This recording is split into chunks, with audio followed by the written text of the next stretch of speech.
Konglomerat Yusuf Hamka memohon belas kasihan Menteri Keuangan Sri Mulyani agar mempermudah pembayaran utang negara terhadap perusahaannya sebesar 800 miliar rupiah.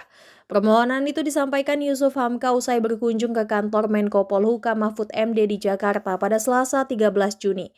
Dalam video yang dibagikan Facebook tribunnews.com, Yusuf Hamka membantah bahwa perusahaannya terafiliasi dengan Bank Yama yang dimiliki oleh keluarga cendana seperti yang dituduhkan Kementerian Keuangan.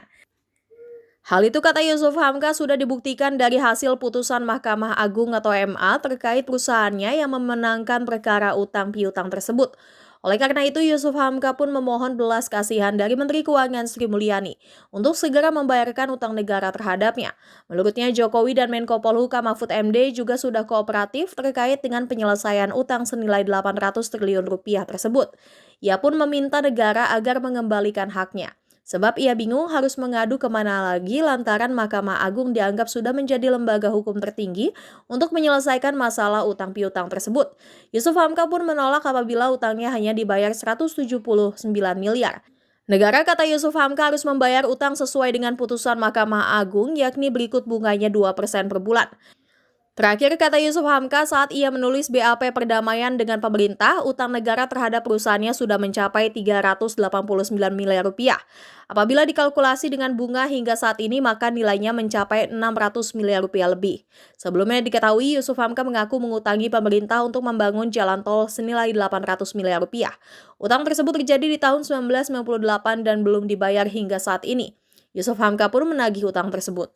Keputusan Mahkamah Agung itu kan uji di keputusan Mahkamah Agung, tidak ada afiliasi gitu kan ya. Nggak ada afiliasi sama keluarga cendana ya? Tidak ada, Bu Menteri. Ya saya cuma mohon belas kasihan Bu Menteri. Pak Jokowi itu sudah kooperatif, Pak Menko Polhukam sudah kooperatif. Mbak Bu Menteri, saya minta tolong, saya cuma rakyat, ya kan, kalau memang dibenarkan itu hak saya, Mbak dikembalikan, kalau enggak ya udahlah, saya ngadu kepada Allah aja. Ya. Pak, kalau nggak dibayar 800M tapi 179? 179 saya nggak mau, kita hitung sesuai keputusan Mahkamah Agung. Oh, berapa tuh Pak? 800M? 2% per bulan. Kalau warga negara tidak bayar pajak didenda 2%, bahkan kadang-kala diborgol. Nah, kalau negara ya kita cuma bisa berharap lah, kalau enggak kan siapa yang berani borgol. Berarti saat ini 800M ya Pak ya? Kurang lebih, nanti di rekalkulasi kebenarannya sesuai angka hitungan nanti faktualnya bisa 600M, bisa 5, karena waktu mau perdamaian itu kalau nggak salah angkanya sudah 400M, 389 sesuai berita acara. Nanti dipanggil lagi nggak Pak di kantornya Pak Mahfud? Pak Mahfud panggil lagi nggak setelah ini? Jadi kapan Pak dipanggil Pak Mahfud? Minggu ini ya Pak? Belum. Apa nih Pak?